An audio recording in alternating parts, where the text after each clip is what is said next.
అందరికీ నమస్కారం. Popcorn and pulihora YouTube ఛానల్‌కు మీకు స్వాగతం. సో ఇవాళైతే మనం 'గోదావరి గట్టుపైన' అనే సినిమాకి ప్రీమియర్స్‌కి వెళ్ళామనమాట. ఏఎంబీలో చూశాను నేను మళ్ళీ ఈ ప్రీమియర్స్. సో ఈ సినిమా స్టోరీ వచ్చేసరికి ఇదేమి కొత్త స్టోరీ ఏం గాదు. మనం పాత 'నువ్వే నువ్వే', 'ఆకాశమంత', 'పరుగు' ఈ సినిమాలన్నిట్లోనూ ఇప్పటిదాకా మనం చూసొచ్చిన లాంటి స్టోరీయే అనమాట.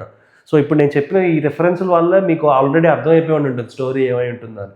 సో బేసికల్లీ విపరీతంగా తన కూతుర్ని ప్రేమించే ఒక నాన్న, కానీ ఆ కూతురు ఒకడితో ప్రేమలో పడుతుంది.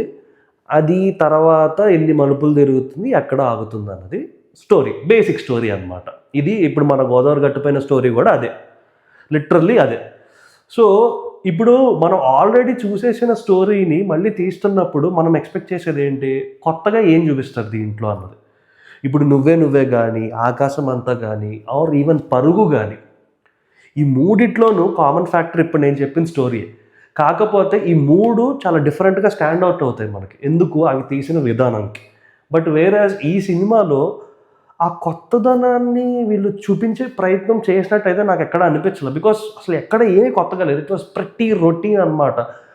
కొత్తగా అనిపించకపోగా వీళ్ళు చేసిన ప్రయత్నం నాకు టువర్డ్స్ ద ఎండ్ వచ్చేసరికి క్రింజ్ అయిపోయింది. ఎందుకంటే సినిమా స్టార్ట్ అయిన ఒక పావుగంట, అరగంట ఆర్ లేకపోతే ఫర్ దట్ మ్యాటర్ ఫస్ట్ హాఫ్‌లో అంతా వీళ్ళు సెటప్ చేస్తా ఉంటారనమాట. హీరో క్యారెక్టరైజేషన్ గానీ, హీరో ఫ్యామిలీ గురించి గానీ ఆర్ లేకపోతే హీరోకి ఉన్న హెల్పింగ్ నేచర్ గురించి గానీ అవన్నీ బాగానే కూర్చుంటాయి. తర్వాత on the other side of it heroine వాళ్ళ ఫాదర్ క్యారెక్టర్ 'జగపతి బాబు' గారు ప్లే చేశారు అది. 'జగపతి బాబు' గారి క్యారెక్టర్ చూపించేటప్పుడు గానీ, వాళ్ళు ఆ సెటప్ చేసేటప్పుడు గానీ ఆయన ఏదో చాలా చాలా కోపమున్న వ్యక్తిలాగా, చాలా ఇంటెన్స్ వ్యక్తిలాగా సెటప్ చేస్తారు. బట్ అది క్లైమాక్స్‌కొచ్చేసరికి ఆ ఇంటెన్సిటీ గానీ, ఆయనలో ఆ కోపం యాంగిల్ గానీ, అసలు ఏది సరిగ్గా ఎక్స్‌ప్లోర్ చేయలేదనమాట. అది లాస్ట్‌కొచ్చేసరికి లిటరల్లీ చెప్పాలంటే కామెడీ అయిపోతుంది. అది నాకసలు చాలా డిసప్పాయింటింగ్‌గా అనిపిచ్చింది. And emotions. ఇప్పుడు ఇలాంటి సినిమాకి చాలా ఇంపార్టెంట్ అయింది ఏంటంటే ఎమోషన్స్ వర్కౌట్ అవ్వాలి. అప్పుడే మనం కనెక్ట్ అవ్వగలుగుతాం సినిమాకి.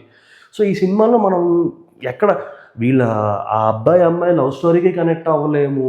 అలా అని చెప్పి వీళ్ళ ఫాదర్ అండ్ డాటర్ రిలేషన్‌షిప్‌కి కూడా పెద్దగా ఏమి అంత కనెక్టివిటీ వచ్చేలాగా సీన్స్ అయితే ఏమి పడలేదనమాట. So that's the biggest drawback of this film. And నాకు వర్కౌట్ అయిన విషయాల గురించి మాట్లాడతా కొంచెం. నాకు వర్కౌట్ అయిన థింగ్స్ ఏంటంటే ఈ సినిమాలో first and foremost Sumanth Prabhas. ఆ అబ్బాయి అంటే ఇప్పటిదాకా చాలా తెలంగాణ బ్యాక్‌డ్రాప్ ఉన్న క్యారెక్టర్స్ చేశాడు గదా! ఈ మూవీలో అతను మరి చాలా హార్డ్ వర్క్ చేసినట్టున్నాడు. ఆ గోదావరి స్లాంగ్‌ని పర్ఫెక్ట్‌గా దింపకపోయినా అట్‌లీస్ట్ దాన్ని చెడగొట్టకుండా అయితే దాన్ని తీసుకొచ్చాడు. అతను చాలా బాగా యాక్ట్ చేశాడు. సో ఈ సినిమాలో ద సేవింగ్ ఫ్యాక్టర్ ఏమైనా ఉంది అంటే one of them is Sumanth Prabhas. ఆయన చాలా బాగా చేశాడు. And I am really looking forward for his next set of movies. So ఆయన he was one of the saviours of this film అనమాట. అండ్ ద సెకండ్ థింగ్ నాకు వర్కౌట్ అయింది ఏంటంటే హీరోకి మరదల్ క్యారెక్టర్ కింద మహాలక్ష్మి ఆ అమ్మాయి క్యారెక్టర్ పేరు. ఆ అమ్మాయి యాక్టర్ పేరు రేణు అనుకుంటా. ఆ అమ్మాయి చాలా బాగా చేశారు యాక్చువల్లీ. లైక్ ఆ అమ్మాయి యాక్టింగ్ గానీ, ఆ అమ్మాయి క్యారెక్టర్ గానీ చాలా బాగుండింది. It was very funny. And I really hope to see her in a very nice and cute roles going forward. And the third best thing was Srilasya for me. Hero చెల్లెల కింద చేస్తుంది ఆ అమ్మాయి. ఆ అమ్మాయి కూడా యాక్టింగ్ చాలా బాగా చేసింది.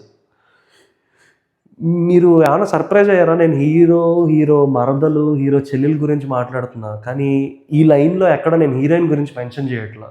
Heroine was the biggest disadvantage of this movie. ఆమె కాస్టింగ్ గానీ, యాక్టింగ్ గానీ అస్సలు కొంచెం కూడా సెట్ కాల. మరి ఆ డెసిషన్ ఎందుకు తీసుకున్నారో అది మరి డైరెక్టర్స్ చాయిసో ఏంటో మరి it was I don't know. నాకైతే అసలు అది వర్కౌట్ కాలేదు. అస్సలు వర్కౌట్ అవ్వలేదు.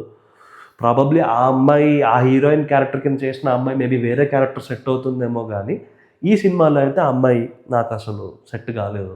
సో దాంతోటి నాకేమైందంటే నేను పెద్దగా కనెక్ట్ అవ్వలేకపోయా సినిమాకి. అండ్ ఇంకొకటి 'జగపతి బాబు' గారు లాంటి స్టేచర్ ఉన్న ఒక యాక్టర్‌ని తీసుకున్నప్పుడు ఆయన చేత ఎమోషన్స్ పండించగలగాలి ఆర్ లేకపోతే ఆయన చేత మనం ఇంటెన్స్ సీన్లు చేయించగలగాలి. సో ఇందాక నేను ఫస్ట్‌లో మెన్షన్ చేసినట్టు సెటప్ ఏమో అద్భుతంగా ఉంటది. కానీ దానికి పే ఆఫ్ ఆర్ లేకపోతే టువర్డ్స్ ది ఎండ్ వచ్చేసరికి ఆయన క్యారెక్టర్ అసలు లిటరల్లీ ఒక కామెడీ క్యారెక్టర్‌లో అయిపోతుందనమాట. So I felt like it was a wasted potential. So yeah! All in all నాకైతే సినిమా వర్కౌట్ కాలేదు. బట్ ఇది నా ఒపీనియన్ మాత్రమే. బట్ ఈ వీడియో చూస్తున్న జనాలు ఎవరైనా మీరందరూ కూడా ఈ సినిమా చూడండి. మీకేమనిపించిందో మాకు తెలియజేయండి కామెంట్స్‌లో. Thank you.